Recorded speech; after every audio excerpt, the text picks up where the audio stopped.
स्वागत है आप सभी का हमारी नई वीडियो में। पिछली वीडियो में आपको दो चर रैखिक समीकरण के सवाल बताए गए थे, जिसमें दो चर रैखिक समीकरण युग्म को आरेख विधि से हल करना और उसे आरेख पर प्रदर्शित करना, इसके बारे में आपको बताया गया था।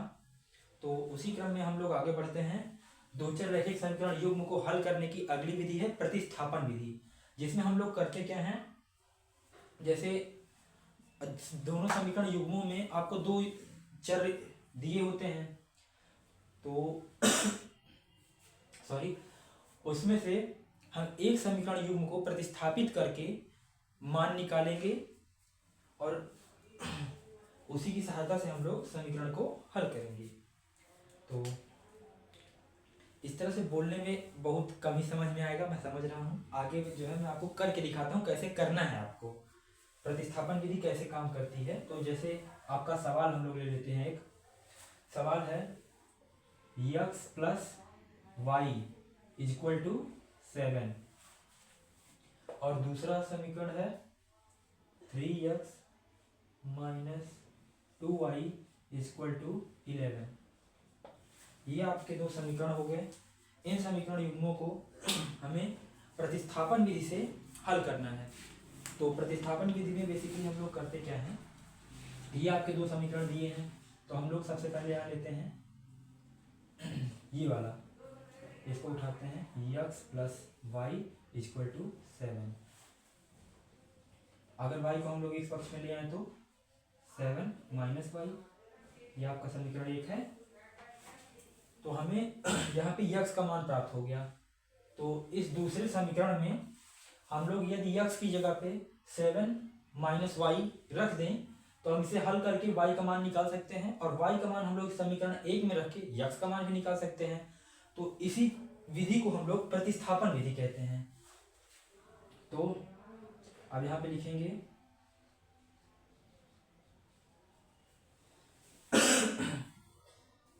इसको, देखिए हम लोग कैसे करते हैं। जैसे ये आपका समीकरण 1 दिया है, ये आपका समीकरण 2 दिया है, तो यहाँ पे लिखना पड़ेगा हमें समीकरण 1 से हम लोगों ने इसको सरल किया। x प्लस वाई बराबर 7 था, x बराबर हमें मान मिला 7 माइनस वाई, इसको हम लोग समीकरण 3 मान लेते हैं।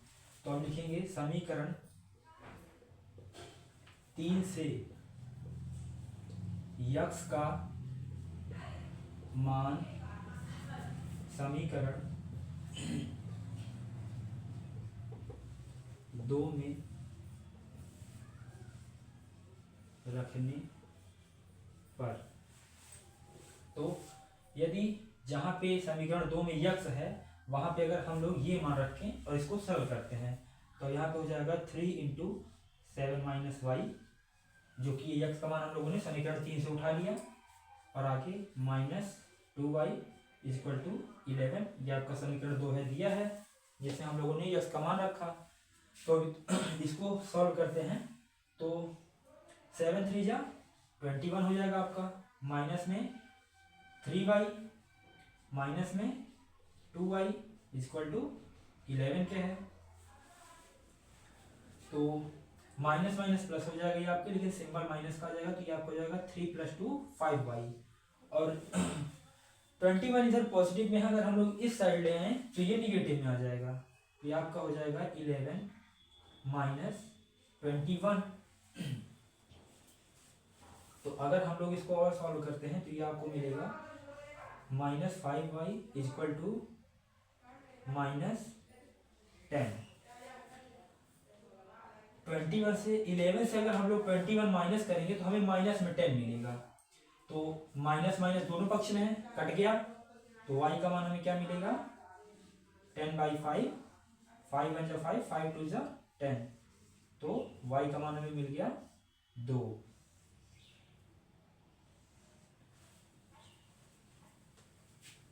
तो यहाँ पे लिखेंगे y बराबर 2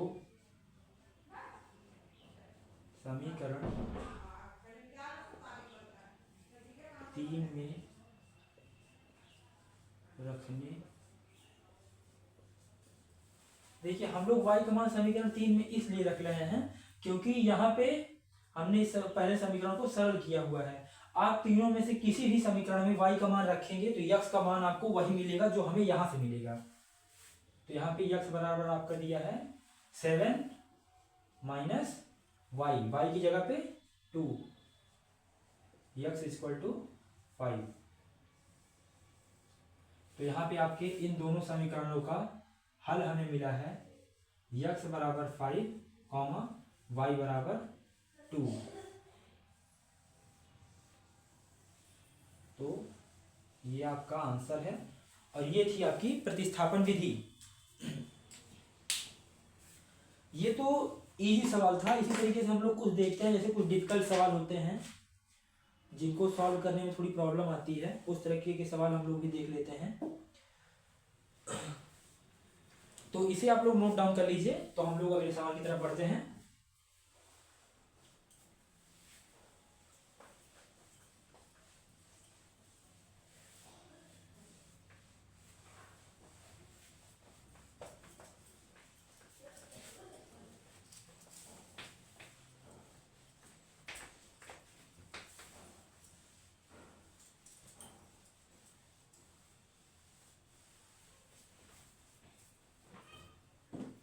तो जैसे ये सवाल देखते हैं, बहुत अच्छा सवाल है बहुत इजी, लेकिन देखने में आप लोगों को लगेगा कि बहुत टफ सवाल दे दिए हैं।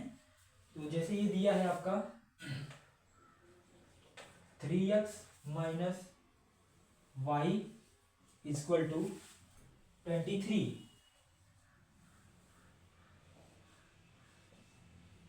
ये आपका पहला समीकरण है। और x अपान 3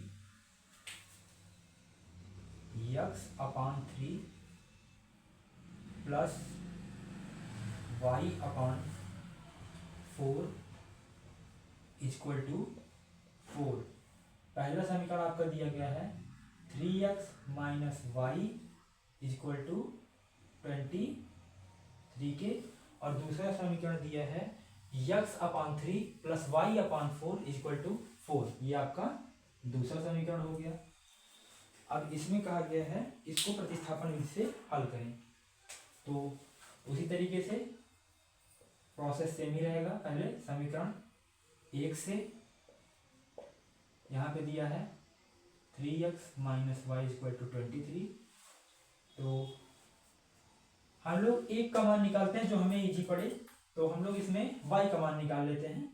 अगर माइनस वाई इधर है, इसको इधर लेके आएंगे तो ये आपका हो जाएगा 23 माइनस 3x। और अगर पूरे समीकरण में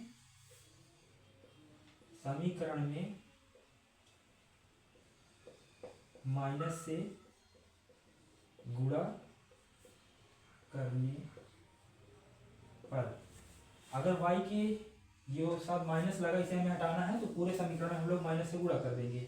तो माइनस माइनस प्लस वाई हो जाएगा, और इधर प्लस माइनस ये आपका माइनस हो जाएगा माइनस 23, और ये माइनस माइनस आपका प्लस हो जाएगा। तो ये जो आपका समीकरण था, अगर पूरे समीकरण में हम लोग माइनस से गुणा कर देते हैं तो y इक्वल टू हमें मिलेगा माइनस 23 प्लस 3x। इसको अगर हम लोग सिंपल वे में लिखना चाहें तो ये हो जाएगा आपका 3x माइनस 23। इसे हम लोग मान लेते हैं आपका समीकरण 3 है। तो अब यहाँ पे समीकरण 3 से y का मान समीकरण 2 में रखने पर इसमें आपको एक बात हमेशा याद रखनी पड़ेगी कि जो समीकरण आप उठा के सॉल्व करके एक चर का मान निकाल रहे हैं, उस समीकरण में हम ये मान नहीं रख सकते हैं। हमें हमेशा ये मान दूसरे वाले समीकरण में रखना होगा। हम यहां से भी x या y के लिए कोई भी मान निकाल सकते हैं और यहां से भी निकाल सकते हैं। अगर यहां से निकालते हैं तो हमें इस वाले समीकरण में रखना पड़ेगा, और अगर यहां से निकालेंगे तो हमें इस वाले समीकरण में मान रखना पड़ेगा। तो हमने क्योंकि समीकरण 1 से ये मान निकाला था, तो हम लोग समीकरण 2 में रख रहे हैं। तो यहाँ पे हो जाएगा आपका x बाई 3 प्लस y की जगह पे हम लोग लिख देंगे 3x minus 23 by 4 equal to 4 के। तो अगर यहाँ पे हम लोग इसका एलसीएम निकालते हैं तो 4 3 12, इसका एलसीएम आ जाएगा 12। तो ये 3 4 जा 12, 4 से यक्स में मल्टीप्लाई हो जाएगा, ये आपका हो जाएगा 4x प्लस, और 4 3 जा 12, तो 3 से आपके इस पूरे में मल्टीप्लाई हो जाएगा। अगर हम इसमें 3 से मल्टीप्लाई करेंगे तो आपका क्या मिलेगा, यहाँ पे 3 3 जा 9x, माइनस में 3 3 जा 9 और 3 2 जा 6, ये आपका हो जाएगा 9x minus 69 equal to 4k। तो यहाँ पे 9x प्लस 4x, ये आपका हो जाएगा 13x minus 69 upon 12 equal to 4। तो यहाँ से आपका हो जाएगा 13x माइनस 69, और 12 यहाँ पे डिवाइडर में है, इधर आएगा तो मल्टीप्लायर में आ जाएगा। और अगर इस पूरे समीकरण से हम लोग 13 कॉमन ले लेते हैं तो ये आपका हो जाएगा x minus 4 equal to 4 into 12। तो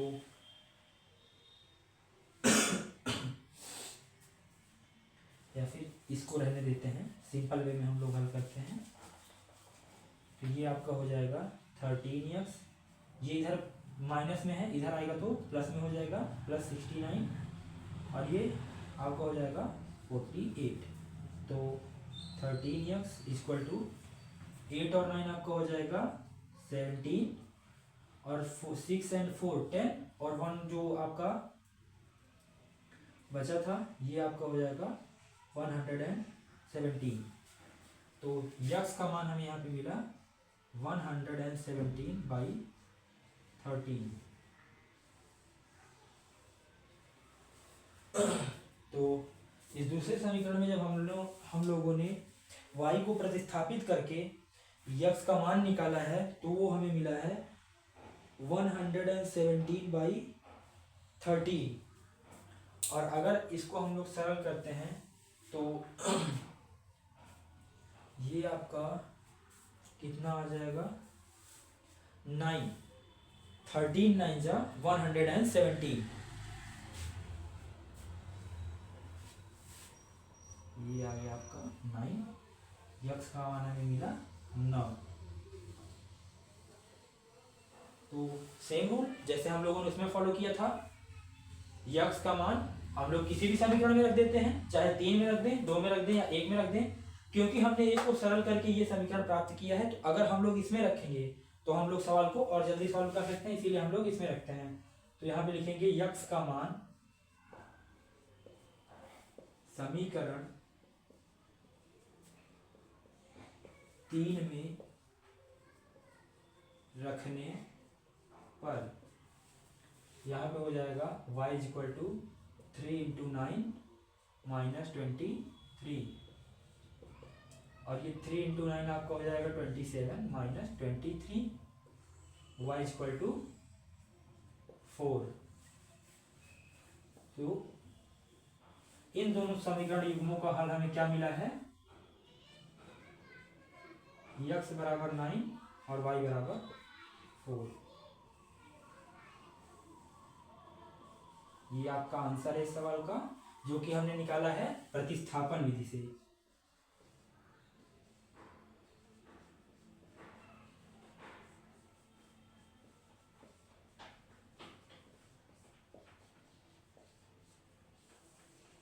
ये हमने निकाला है प्रतिस्थापन विधि से। अभी इससे रिलेटेड 2 और विधियां हैं समीकरण युग्मों को हल करने के लिए,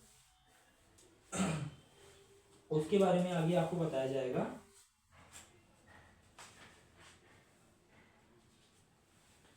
अभी 2 आपके जो है तरीके और भी बचे हैं, एक है विलोपन विधि और एक है वज्र गुणन विधि।